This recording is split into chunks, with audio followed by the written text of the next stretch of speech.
Welcome to GLA-MAZING Conversations, and I am joined with the lovely Jo Elvin from Glamour Magazine. Sorry about the name, and it's half my name, and then obviously half the magazine's I get name. it now.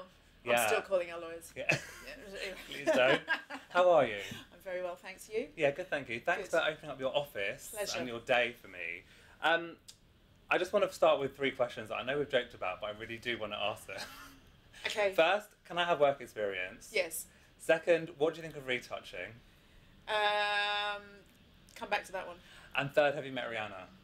No. Okay. I'm not avoiding retouching, but I can't answer it in one word. So Okay. that's the, yeah. But let's talk about retouching in just a minute. Alright. Tell me what you think about it, and I think it's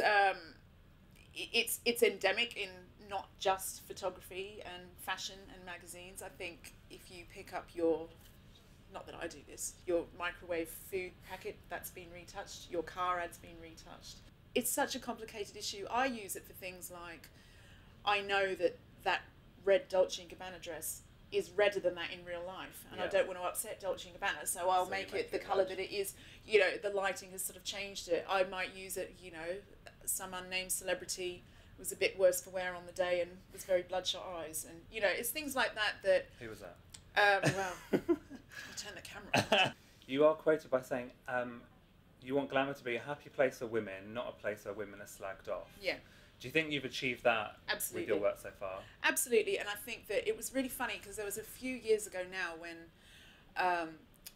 the weekly glossy market really took off, and you know, a lot of people were sort of like lining up to say, "Oh, monthly magazines are over," and you know, so that was a real time for us to focus on sticking to our guns. And a lot of those weekly magazines are so gossip focused, and I remember sort of seeing in one a really distressing picture of Amy Winehouse looking really ill and not at her best, and I thought, you know what, that's it, that Glamour is the antidote to that.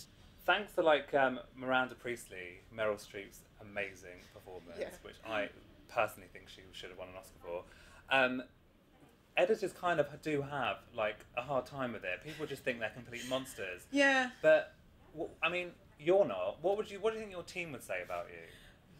I don't know. Well, I mean, it depends. You know, when I came into work today after getting a really annoying penalty train fare, I did sort of just... You were a monster. I did come in and say, I just need 10 minutes. And you shut the door. To decompress and have my coffee. I wouldn't speak to me now if I were you. It's a question I get all the time. Always, are you like Miranda Priestley? Yeah. Sure, I could be a bitch sometimes. Yeah. But, you know, I mean, on the whole, it's a really nice team and we all love what we do. What has been your favourite cover to shoot to date? Gosh, I've done 14 years of covers. That's true. Okay, let's rephrase that. What's been your most memorable that you can think of? I love them all. It's so hard. My most memorable? One I really did love, and this is not, you know, I'll think of other ones as well and go, oh, why didn't I say that one? We did a bespoke issue where wherever you lived in the country, you would get a different issue of Glamour with content in it that was specific to where you lived. And Katy Perry did the cover. Oh, right. So, and Antoni and Alison designed T-shirts for it. So if you're in Manchester, she was wearing a T-shirt that said, "Manchester, this magazine is for you." That's amazing. So, and that was a real feat to pull off. You are hysterical on Twitter. Oh, really? I think in a good way or a bad way? No, in a really good way. I think you're probably kind. one of the funniest people on my newsfeed.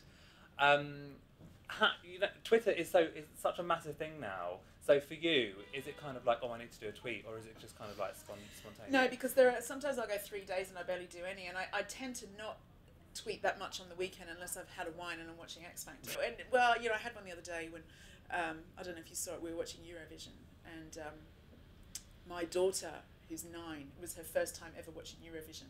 Right. And she said, "Why isn't anybody voting for England?" Which just really made me laugh, because you know, I mean, and so I put on Twitter. Say, "Oh, honey, no one votes for England." I know. England. Well, I did, but I said, to my daughter just now, quote, "Why isn't anyone voting for England?" You know, laugh faces. People really piled in, telling me off because she didn't say UK. Oh, I see. And I said, "Oh, come on, she's 8." And then I ended up saying, "Do you know what? I mean, I was a bit rude. I said, if anyone's upset that my daughter said England instead of UK, just do one, just go away. And then someone told me they were going to cancel their subscription because I said that. And I just thought, no. That's what, it's always the unpredictable things. It's like you kind of know that if you go on there and say something really rude about someone, you're going to get abuse. It's things like that where you just can't predict. Yeah. You look so amazing. Even just today sitting here, you look so amazing. You're very sweet. Well, the camera was coming. I made an effort. Yeah. Did you learn this in Australia, how to dress? No. Or did So you learned it over here. Yes. I used to have a Charlene from Neighbours perm. Oh my God, well, that's amazing. I know, but it was when it was fashionable. I promise. There's nothing wrong with perms. Yeah. Oh God, there are when you got my hair. Yeah. What's been your biggest fashion faux pas? Honestly, not that there are any. It was probably 4 last week. Biggest fashion faux pas, probably. I mean, I really have always had quite unmanageable hair, so I went through a lot of disasters, a lot of perms. And I think I did go through a stage when I was sort of really afraid of fashion. I think like a lot of people do. Yeah.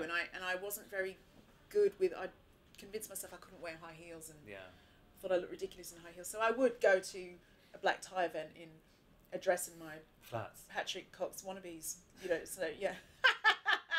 Which is probably quite on trend now, but then, yeah. An ugly flat. I like these flats, but I don't like ugly flats. I think these are sort of like a prettier take on the ugly flat. But if you had to wear one designer for the rest of your life, that's tough. Probably Prada. Yeah, I love it. But then I love a lot of British designers at the moment as well. That's actually not fair. I'm wearing Jonathan Saunders today. Christopher Kane. Yeah. I love Holly them. Fulton is just one of my favourites at the moment. I think the British ones are doing so brilliantly at the moment. Yeah. This is kind of a nice last question. Who is your ultimate style icon, dead or alive? Well, I mean, I'm not the kind of person that thinks that way. I don't but I love the timelessness. I mean, like a lot of people in what I do, the 60s are sort of everything. So it's Audrey Hepburn, it's Jackie O and Capri. It's all of that. I think that timeless chic silhouette is amazing. Thank you so much It's been for fun. having me today and answering all those questions. Thank you. And tune in next time for my next Glamour Magazine Conversation. Thanks.